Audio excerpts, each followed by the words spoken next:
Вітаю, гэта выданне навіну на Белсаце і я, яго вядоўца Наста Печанькова. У Карэліі супрацоўнікі ФСБ забілі беларускага актывіста Мікалая Аляксеева. Паводле сілавікоў, той нібыта быў завербаваны палком Каліноўскага і збіраўся ўзарваць адміністрацыйны будынак у расійскім горадзе Алоніц.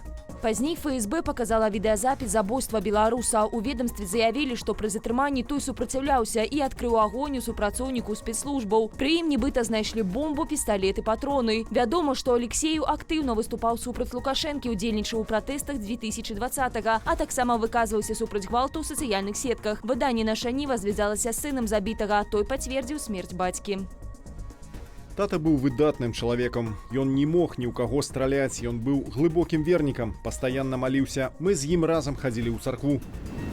Горад экстрэмістаў. У Менску з 2020-го завялі больш за 7 тысяч крымінальных справаў за экстрэмізм. Такую лічбу назвалі ў следчым камітэце.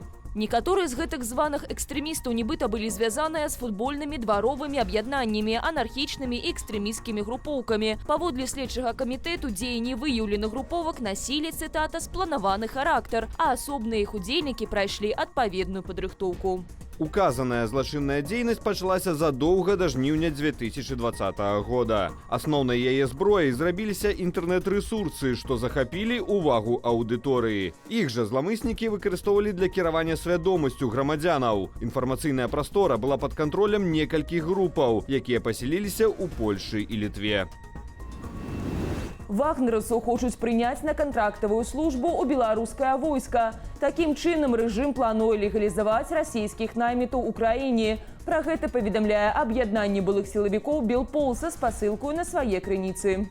Адзначаецца, што вагнераўцы могуць увайсці ў падраздзяленне Мінабароны і МУС. Паводле Белполу для гэтага зменіць заканадаўства, каб дазволіць замежнікам і асобам без грамадзянства трапляць на службу паводле кантракту. Будучы вайскоўцамі, вагнераўцы нібыта павінны будуць прытрымлівацца канстытуцыі, выконваць патрабаванні беларускага заканадаўства, паважаць дзяржаўныя сімвалы і гэтак далей. Цяпер расійскія найміты займаюцца трэнаваннем беларускіх вайскоўцаў і дзяцей у патрыятычных лагерах.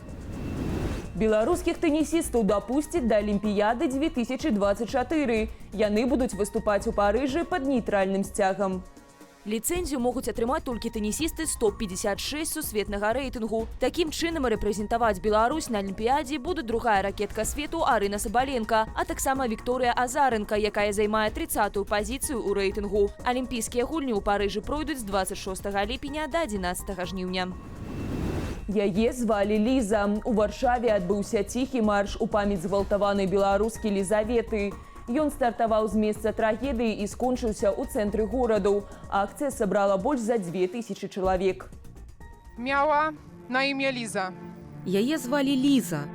Я адкрываю сход у памяць Лізы, а таксама кожнай асобы, якая мела досвед сексуальнага гвалту. Дакладна ў гэтым месцы больш за тыдзень таму злачынца здзейсніў напад на Лізу, душыў і гвалціў яе. Ліза, беларуска, прыехала ў Польшчу ў пошуках лепшага жыцця, але ў Польшчы ў яе забралі жыццё.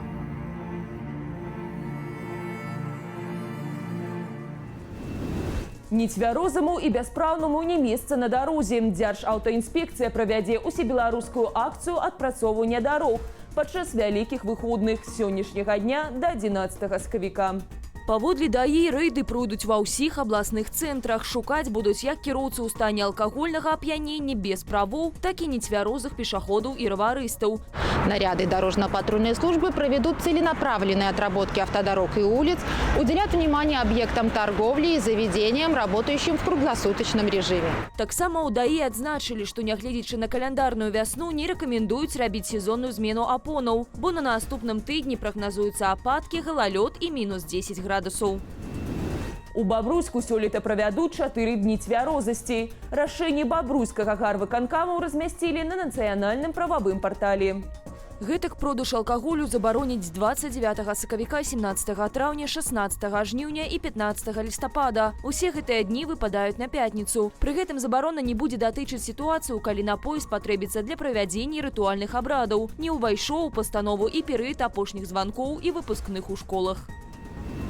15 сакавіка у Менску пачнецца сезон электратранспорту.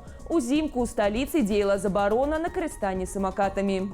Сёлета ў ваколіцах плошчы Якуба Коласа і ў прылеглых пешаходных зонах будуць дзеяць хуткасныя абмежаванні. Летась Дзяржаўтаінспекцыя ўвяла поўную забарону на перамяшчэнне на самакатах у верхнім горадзе з вечара пятніцы да раніцы панядзелка. Пры гэтым паводле шэрынгавых фірмаў колькасць іх кліентаў летась вырасла ўдвая да 160 тысяч асобаў, што сведчыць пра рост папулярнасці такога віду транспарту сярод беларусаў.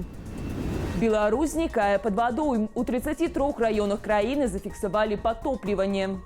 Гэтых жыхароў вёскі Паляноўка, што ў Веткаўскім раёне, паводка адрэзала ад цывілізацыі. Дабрацца да найбліжэйшага населенага пункту мясцовым дапамагаюць працаўнікі таварыства выратавання на водах. У аўторак яны адкрылі лодачную пераправу. На той момант узровень вады ў сажы падняўся на 40 сантыметраў. На гэтым я з вами развітваюся. Заахвочваю ставіць лайкі, каментаваць і дзяліцца нашым выданнем, калі гэта для вас бяспечна. Асноўныя падзеі дня глядзіце ў аб'ектыве. Усяго вам добрага і беражыце сябе.